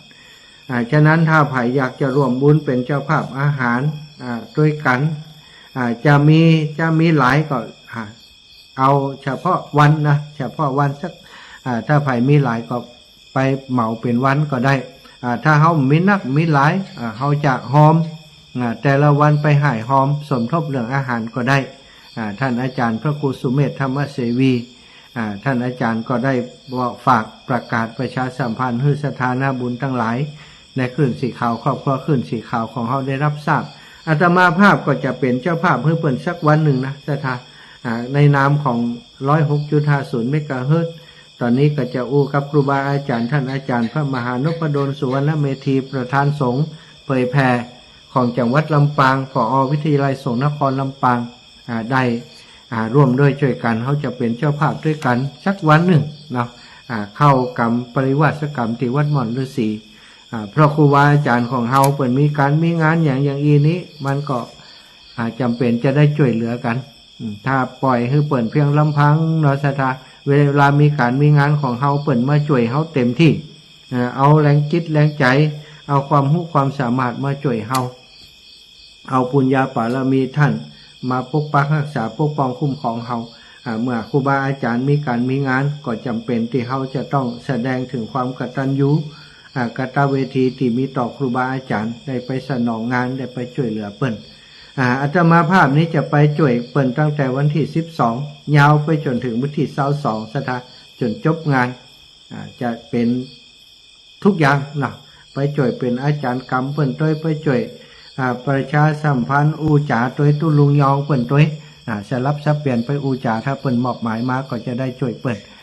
แล้วโอ้คุณโยมนำพาติดตามอยู่เนาะคุณโยมนำพาศรีวิจีเนาะศรีวิจีบ้านวันก่อนเปิ้นใส่บาตรอยู่บ้านอย่างก็อาตมาลืมไป พิมพ์มือพอจิ๋วบ้านอย่าง เนี่ยอยู่ตั้งงานเลย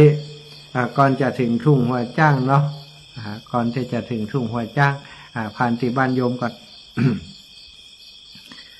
ก็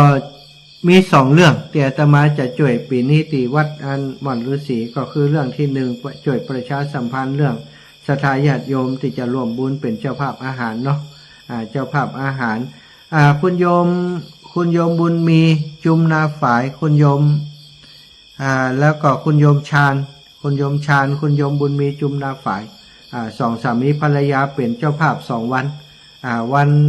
วันสุดท้ายวันที่22กับวันที่18ซะแล้วก็ของคลื่นสีขาวของเฮาเนี่ยจะเป็น2 วันเหมือนกันก็คือวันแรกและวันสุดท้ายศรัทธาญาติโยมใครจะร่วมบุญกับวันแรกกับวันสุดท้ายก็ได้หรือว่าจะร่วมบุญแล้วแต่ครูบาอาจารย์เพิ่นจะจัดใส่วันใดบอกกุมบอกปอเพิ่นก็จะเอาไปจัดใส่ก็แล้วแต่ศรัทธานาบุญทั้งหลายเนอะก็มีหลายท่านหลายคนด้วยที่เพิ่นเป็นเจ้าภาพแต่ละวันปีนานเริ่มมาได้แจ้งให้เฮาทำเดียวนี้เฮาเลยมาได้ประกาศให้น้อง ปีนานเริ่มถ้าฟังอยู่กับช่วงมาฮือจิมนารายการแต่ละวันจะได้ไปประกาศให้ศรัทธาญาติโยมเปิ่นได้อนุโมทนาโดยอีกเรื่องหนึ่งก็คือที่วัดม่อนฤาษีเนี่ยก็คือการเดินทางศรัทธาเริ่มมีศรัทธาญาติโยมแจ้งความประสงค์จะร่วมบุญแต่อาตมาหลายท่านนะทุกปีเนาะเวลาครูบาอาจารย์เปิ่นเดินทางมาร่วมกิจกรรมร่วมมันเข้าปริวาสกรรม ที่วัดม่อนฤาษีท่านอาจารย์ใหญ่ท่านพระครูสุเมธธรรมเสวีก็จะได้ถวายเนาะมีศรัทธาญาติโยมเป็นเจ้าภาพห้องแล้วก็มีตีกองกลางตีเปิ่นทำบุญทักบาตรถึงวันท่านอาจารย์ก็เอามาเป็นส่วนของการเป็นการเดินทางคือกับครูบาอาจารย์ที่เปิ่นเดินทางมาเข้าปริวาสถวายค่าน้ำมันการเดินทางไว้ให้กับเปิ่นศรัทธาปีที่ผ่านมานี่โอ้ศรัทธาหอมในเรื่องของอาหารน้อยเนาะก็เลยได้ใจส่วนกลางที่เปิ่นให้หอมแต่ละวันไปเป็นกะอาหารเสริมด้วยส่วนที่จะถวายครูบาอาจารย์ที่เปิ่นเดินทางกลับก็เลยได้คนน้อย ได้คนน้อยนะได้ก็เป็นตาดีดูบางผ่องมาจากประเทศมาเลเซียสิงคโปร์บางผ่องมาจากทางภาคใต้เนี่ยบางผ่องก็มาจากอีสานของกับภาคกลางมาก็ได้การลดติดไปแห่น้อยเดียวเนาะจะก็อินดูเปิ่นเหมือนกันฉะนั้นปีนี้อาตมาก็เลยว่าจะอาสาทำหน้าที่ตรงนี้เป็นคนประสานงานกับท่านอาจารย์พระครูสุเมธธรรมเสวีท่านศรัทธาญาติโยมอยากจะร่วมโดยเฉพาะกิจนะเป็นกาพาหนะเป็นการเดินทางครูบาอาจารย์ก็จะหอมเข้ากล่องทุนก็ได้แต่ตอนนี้อาตมาขออนุญาตก่อนเนอะแจ้งให้ทราบก่อนก็เดียวจะบอกเลขที่บัญชีของวัดอันม่อนฤาษีแต่อาตมาจะขอเพียงสลิปต่ออันท่านศรัทธาญาติโยมโอนไปที่วัดม่อนฤาษีแล้วอันนี้อีแม่หอมอาหารเนอะอันนี้อีแม่หอมเรื่องการเดินทางครูบาอาจารย์เนอะถวายกาพาหนะเนอะอีน่ะเฮาก็ระบุเป็นอย่างไปก่อนว่าอันนี้มันจะไปรวมกันกับอย่างอื่นซะถ้าระบุว่าเป็นกาพาหนะนี่ท่านอาจารย์เพิ่นก็จะแยกออกมาว่ากาพาหนะต่อได้มาต่อใดกาอาหารมีต่อใดถ้าวันหนึ่งที่กาพาหนะมันได้น้อยเนาะก็จะเอาส่วนที่เปิ่นโอนเข้ามาเนี้ยนะไปเป็นทุนลักในการมอบให้กับครูบาอาจารย์ที่เปิ่นมาร่วมเข้างานปริวาสกรรมงานปริวาสกรรมจะหาวัดวาอารามที่จัดงานใหญ่ๆอย่างนี้ยากเนอะศรัทธาเพราะมันมีค่าใช้จ่ายสูงอย่างที่อาตมาบอกไปนะเฉพาะค่าอาหารนี่ก็ลักวันหนึ่งกึ่งแสนศรัทธา50,000ถ้าไผ่ใจใบใหญ่แต่นี่จัดงานอย่างอีอย่างแล้วมันใจวันเดียวเนาะ10 วันตั้งแต่12ถึง22ก็ต้องเป็นกำลังใจให้กันเนาะศรัทธาญาติโยมก็คิดว่างานที่ครูบาอาจารย์เพิ่นทำบ่ได้ทำเพื่อประโยชน์ของตัวเก่าทำเพื่อประโยชน์ของสงฆ์ทำเพื่อเป็นประโยชน์ของพระศาสนาพระศาสนามี2อย่างด้วยกันศรัทธา คำสั่งสอนของพระพุทธเจ้าส่วนหนึ่งก็เป็นพระธรรมอีกส่วนหนึ่งก็เป็นพระวินัยนะพระธรรมและพระวินัยเนี่ยถ้าขาดอย่างใดอย่างหนึ่งไปศาสนาของเขาก็จะจันลงอยู่บ่ได้ตราบใดที่ยังมีการชำระศีลชำระพระวินัยปฏิบัติอยู่ในศีลในกองของวินัยบัญญัติของพระพุทธเจ้า มีการชำระศีลชำระวินัยอยู่ตลอดอย่างอีก็เชื่อแน่ว่าศาสนาของพระองค์จะยืนยาวไปถึง 5,000 พระวรรษาแต่ถ้าธรรมก็ดีศีลก็ดีวินัยก็ดีหายไปเนี่ยในส่วนธรรมหายไปในส่วนของส่วนวินัยหายไปส่วนใดส่วนหนึ่งหายไปศาสนาก็ตั้งอยู่มาได้ฉะนั้นในการที่เขาจะจันลงไว้ซึ่งพระพุทธศาสนาก็ต้องให้อยู่คู่กันถึงพระธรรมถึงพระวินัยอย่างที่เป็นจุดเทียนจุดธูปจุดเทียนนั่นสันทาเทียน2 เล่มเป็นตัวแทนของพระธรรมและพระวินัยส่วนธูป3 ดอกพระปัญญาคุณพระบริสุทธิ์ที่คุณพระมหากรุณาธิคุณของพระพุทธเจ้าอันนี้คือสัญลักษณ์ที่เราทำให้เป็นศาสนพิธีที่ให้ศรัทธาญาติโยมได้รู้ว่าสิ่งเหล่านี้จะต้องอยู่คู่กันถ้าบายูเนาะถ้าพระธรรมบายูอยู่กับพระวินัยวินัยมีแต่คนรักษาวินัยแต่ว่าทำวิบัติไปแล้วเนี่ยมันก็จะอยู่ยากไปถึง 5,000 ปี 5,000 พระวรรษาแต่ถ้าตราบใดที่พระธรรมและพระวินัยยังอยู่ด้วยกันยังอีกยังมีการชำระวินัยยังมีการจัดปริวัติกรรมให้พระสงฆ์องค์สังฆเจ้าทั้งหลายได้มีโอกาสมาประพฤติวัดปฏิบัติธรรมตัวเนี้ยมาชำระศีลตัวเนี้ยก็เชื่อแน่ว่าศาสนาของพระสมณโคดมพระพุทธเจ้าของเฮานี้จะได้อยู่ยืนยาวไปถึง 5,000 พระวรรษาเป็นประโยชน์แก่มวลมหาประชาชนทั้งหลายก็ศรัทธาญาติโยมได้ฟังเรื่องราวต่างๆแล้วเนาะมีจิตอันเป็นกุศลอยากจะร่วมบุญอยากจะร่วมกุศลกับครูบาอาจารย์ก็ติดต่อไปที่วัดหม่อนฤาษีอยากจะฮื้อไปแอวอยากจะฮื้อไปฮู้ไปหานด้วยตัวเองวันใดก็ได้ศรัทธาไปเตอะ12 ถึง 22สะดวกวันใดว่างวันใดลูกหลานป้าได้ไปวันใดก็ไปวันนั้นเนาะศรัทธาญาติโยมจากลำปางนี่มาหลายท่านหลายคนที่บ่ได้แจ้งผ่านอาตมาก็มีเนาะปนานมุนฟังอยู่ก็บ้านแม่เฟืองมาเนอะอีปอนเนอะปาลูกปาหลานมาวันที่10เป็นวันที่10เป็นวันหยุดชดเชยวันรัฐธรรมนูญวันที่11เนาะวันที่11เป็นวันหยุดชดเชยวันรัฐธรรมนูญวันรัฐธรรมนูญเป็นวันอาทิตย์นะเปิดเลยหยุดชดเชยให้แห่งวันเป็นวันที่11วันหยุดชดเชยเพราะนั้นป้าลูกป้าหลานมาเจิมพี่น้องตังแม่เฟืองอยากจะให้ได้มีโอกาสมาหันเนาะหลวงปู่กับไปเนื้อศรัทธาหลวงปู่พระครูปฏิภาณธรรมทินและศรัทธาญาติโยมครูบาอาจารย์ในคลื่นสีขาวของเขาทุกรูปจะไปร่วมงานด้วยลำปางท่านอาจารย์สาธิตธีระปัญโยเนาะท่านพระอาจารย์พระครูสิริธรรมบัณฑิตท่านอาจารย์พระมหานพดลสุวรรณเมธีหลวงพ่อพระครูอุดมศิริทัตน์ท่านเสน่กาหลงอัตมาภาพท่านอาจารย์ดานุพลมุนิวังโสก็จะไปแอวด้วยกันเนอะลูกเนนไอธีรพลทาอาสาก็ไปแอวเนอะพี่น้องตังแม่กุยฝ่ายจะไปกับลูกเนนลูกเนนถ้าจะไปก็แจ้งให้ทราบจิเนาะไปแอวด้วยกันไปร่วมบุญด้วยกันบ่ใช่แอวธรรมดานะไปแสวงบุญตอนเจ้าเพิ่นจะมีการ9 โมงครึ่งเนาะสืบชะตาแล้วก็ประมาณ10 โมงปลาย10 โมง 40ประมาณนี้ก็จะมีการตานห้องน้ำสงฆ์ฮับตานเรียบร้อยอนุโมทนาเรียบร้อยก็ฉันภัตตาหารเพลหลังจากนั้นศรัทธาญาติโยมกินข้าวกินปลากันแล้วไผจะไปแอววัดพระธาตุสรีศรีจอมทองก็ไปจะไปแอววัดหม่อนฤาษีก็ไปจะไปแอววัดหม่อนห้วยแก้วของท่านอาจารย์พระครูกัลยาณประโมทก็ไปกันเนอะไผจะไปแอววัดพระธาตุดอยน้อยก็ไปก็อยู่บ่ไกลกันศรัทธาไปแอวข่อยแล้วก็บัดแลง18 นาฬิกาก็ปิกมาร่วมงานอีกครั้งหนึ่งงานมี2 ช่วงด้วยกันช่วงเช้าและช่วงเย็นมีช่วงพักคือศรัทธาไปแอวด้วยเขาถูกใจศรัทธาที่ชอบขาแอวละเนาะ เหมารถไปวันหนึ่งแกได้ไปแอวหันแอวนี่หลายๆติ่งเนี่ยก็สบายใจไปเลย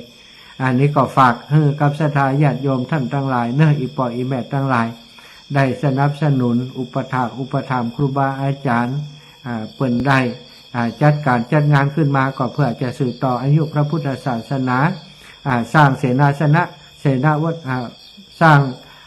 ถาวรวัตถุก็ถวายไว้ในพุทธศาสนาบ่มีไผได้เอาไปโดยสักอย่างสักคน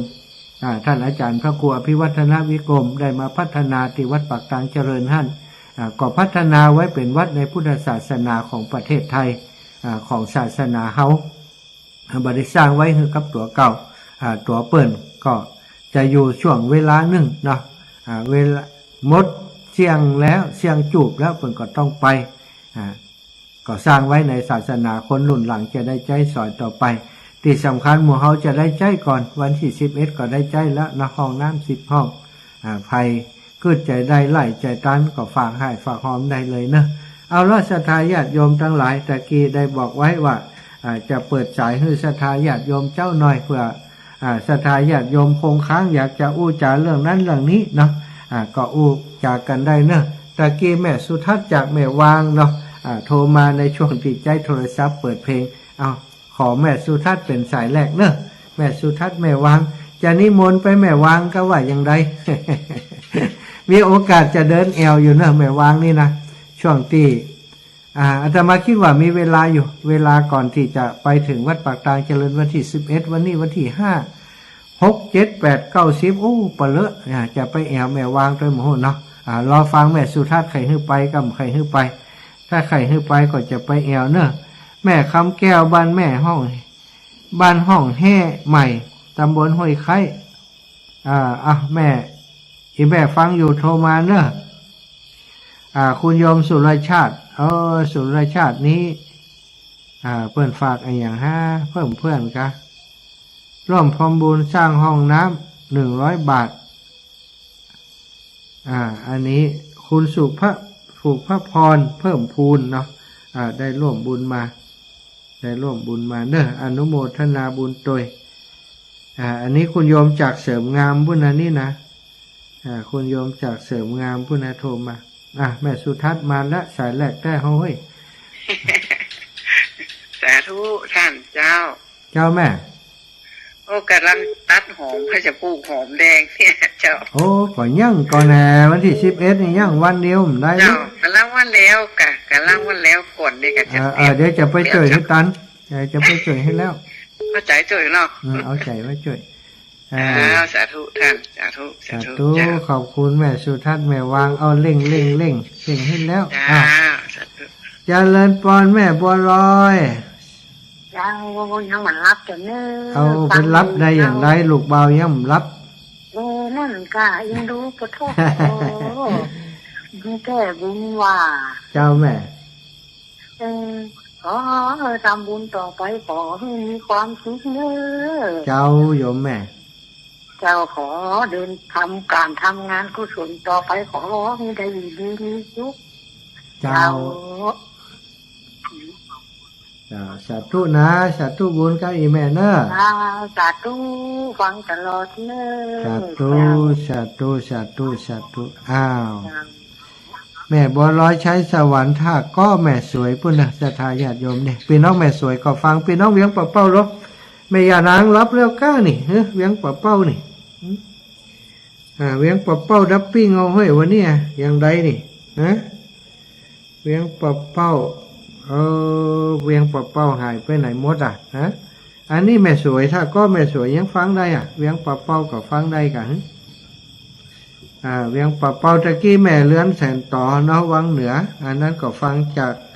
แม่ขจารโมเดิร์นเรดิโอนะแม่ขจารโมเดิร์นเรดิโอศรัทธาญาติโยมนะก็ฝากการฝากงานของครูบาอาจารย์ศรัทธาญาติโยมติไปใดก็ไปติไปไม่ได้ก็ฝากให้ฝากครอบก็ได้เนาะติไปใดก็อยากจะให้ไปแอวแม่คำแม่คำคำแก้วเจ้าไปแอวปุ่นกะแม่คำแก้วห้องแฮใหม่นี่นะแม่สายปุ่นเนาะจะไปแอวหาเนอะจะไปแอวหาเจ้าสาธุปุ่นเคยไปแอวปุ่นแหมว่าไปก็ไปแม่พรนันทนัทบ้านน้ำดิบป่าซางจากใกล้ป่าซางแล้วนี่แม่พรจ้า อันเดี๋ยวนี้ท่านนั้นอยู่ไหนก็ อยู่เนี่ยอยู่แม่ท้าเนี่ย อยู่บ้านเนี่ยก็เดี๋ยวเนี่ยอยู่บ้านนั้นบ้านปงบ้านปงอย่างแม่ มันไม่ใช่บ้านปูเม็ดลอยนะบ้านปูเม็ดหลอบ ฮะอ๋อบ้านปงแม่นรอบดูบ้านปูเม็ดหลอบ บ้านปงแม่นรอบอ่านบ้านนั้นตะเคียนผมใช่บ้านไม้ตะเคียนนะฮะตะเคียนผมมันมีอันมันมีอันมีตะเคียนด้วยไหนแม่ไม่ตะเคียนก็มีนะบ้านตำบลตะเคียนผมมีนะบ้านไม่ตะเคียนนี่วะแม่เป็นไปเป็นมาน่ะอันที่ป้าน้องกันจังหวัดนี้เป็นบ้านตะเคียนผมบ้านตำบลตะเคียนผมบ้านไม่ตะเคียนนี่เหรอแม่จ้าผ่านมาแต่งั้นเป็นแม่นรอบกะปงแม่นรอบลูกนี้ไปบ้านนี้แม่ไก่ก้ามันโอ้แต่ไก่อยู่เพราะว่าป่าช้างนี่มันต่อใดนี่ถ้าไปป่าช้างนี่มันนั่น30 กว่าโลกันนี่30 โลประมาณนั้นน่ะวันฮื้อป่ะนะถ้าจะไปถึงนี่ถ้าผ่านมาแต่งั้นบ้านปูไม่หลอบนี่มันจะโพสออกมาเพียมาอย่างก็ไม่เอาตำบลนครเจดีย์อย่างเพียอ๋อเจ้าเดี๋ยวพอเนาะไปถึงไหนก่อนก็จะแวะหันก่อนเนอะแม่เนอะเจ้าแล้วมันจะล้ำบ้านไม่ใส่ทองมาแล้วนะกะของอีแม่นี่ล้ำบ้านแม่ใส่ทองกะเจ้าอันก็แวะหาแม่ใส่ทองก่อนกะบ้านแม่ใส่ทองนี่มันมาถึงปากกลางไม่เอาเตียนนครเจดีย์ใช่ไหมอันจะเลี้ยวซ้ายไปวัดห้องอ่ะเจ้าต้องไปหาแม่ใส่ท้องก่อนเนาะเจ้าสาธุแม่เดี๋ยวเคยโทรหากันเจ้าถ้ามาตรงนี้นะถ้ามาจะออกมาปากกลางไม่เอาถ้ามาถึงหน้าปั๊มเอสโซอันนี้เพื่อมาเลี้ยวซ้ายมาเนอะเลี้ยวซ้ายข้ามมาบ้านแม่พี่นะเจ้าเดี๋ยวถ้าเขาถึงบ้านแม่ใส่ท้องแล้วเขาจะโทรบอกแม่เจ้าสาธุแม่สาธุเอาไว้สาเจ้าต้องไปแอวหาศรัทธาละนี่นะม่วนละกำนี่บ้านหงละลูกแม่สายทองดีใจเลยมาดีใจใครหันแม่สายทองปะทุเนี่ยนะมันว่าอย่างคือคนก็มินซิมินจะได้มินประมาณนะคะเก้าขาด10ขาดได้ขาดศีลขาดธรรมเก้าทำที่ทำมันได้ทำบุญเก้าคุณชื่อคุณถ้าคุณพ่อคุณแม่เก้าแผ่10แผ่มันจะแผ่เมตตาเก้าหา10หาเก้าหาพระนิพพานเก้าตาม10ตามและการศิษนาบ้านนั้นนี่อันท่านมาหาว่าบ้านปงแม่ออนนี่อย่างใช่ปะบ้านปงแม่ออนกันเจ้าได้ยินมานี่เจ้าสาธุแม่เจ้าเป็นกำลังใจเนอะเจ้าเจริญปอนลุดไป1 สายโยมแม่ไหว้สาเจ้ากินข้าวอยู่กะโอ้ไปกินน้ำหูขับแล้วกันกึด7 เมือนหรือว่ากว่าจะไหว้สานี่ได้กินตั้งแล้วนอนเดี๋ยวนี้เนาะล่ำแล้วมากึ่งแล้วล่ำแล้วอัน3หรือ0เนี่ยอันเฮ้ยเปิ่นเฮ้ยเดินทางปิกไปเอาของเตี๋ยลำปางเฮ้ยแสนไปแล้วนี่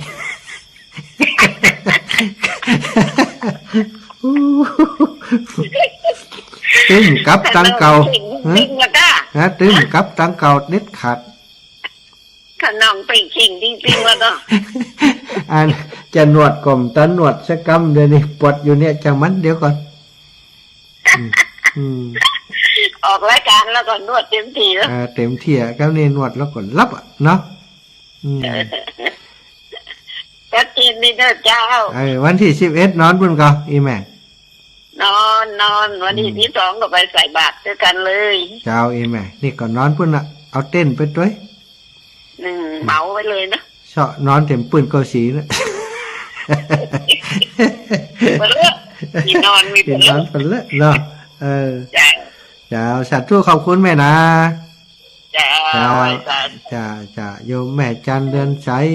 เขียวกันอยู่จันนั่นน่ะลูกจะเอากุญแจรถจะเร่งอีแม่ติ๊กเปิ่นก็ไปขับคิดขับข่อยโยมแม่จันเดินใสนี่นะง่อมแฮมแล้วอีแม่ง่อมแฮมแล้วแม่กาบแก้วรอบ2แล้วนี่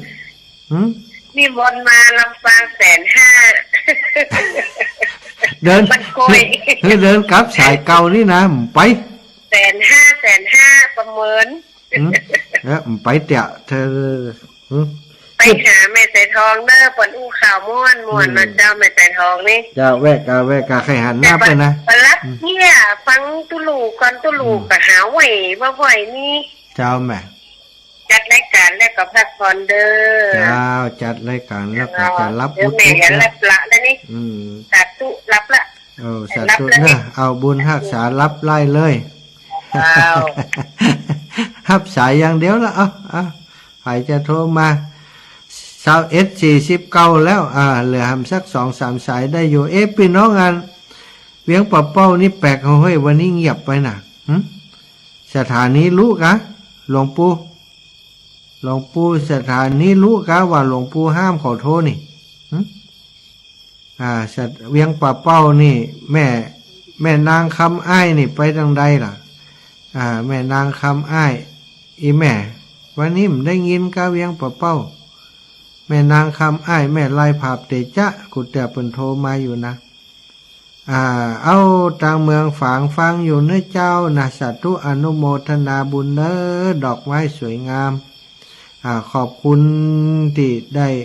เป็นสะพานบุญนะเชื่อมร้อยให้คนตั้งหลายเปิ่นได้ห่วมบุญห่วมกินห่วมทานด้วยกันเอาแม่จันทร์ศรีสุขาเอารับเตี่ยลูกฮะ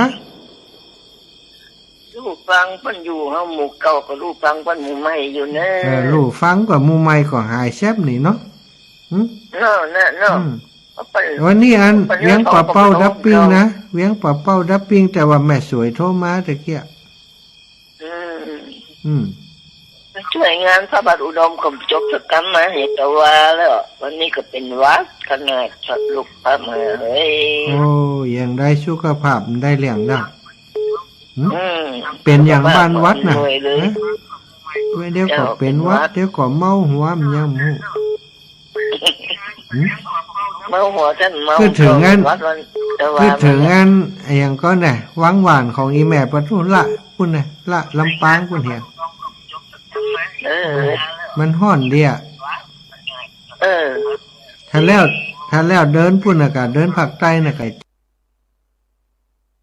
ใจวังหวานน่ะ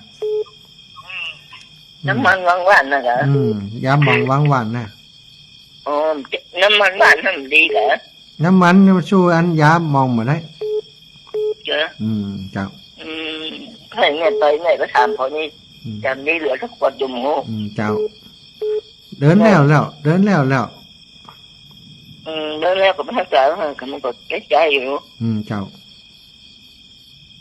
สาธุบุญนะรับเหียเจ้านอนนะกำเดี๋ยวนี้แหละ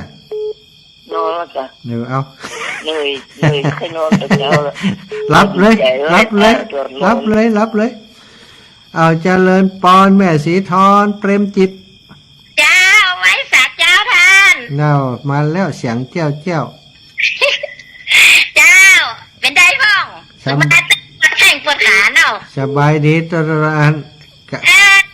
แต่เจ้าโยมแม่ดูท่านนะดูท่านแบบบ่นไปบ่นกันจมละดูท่านตลอดดีกัน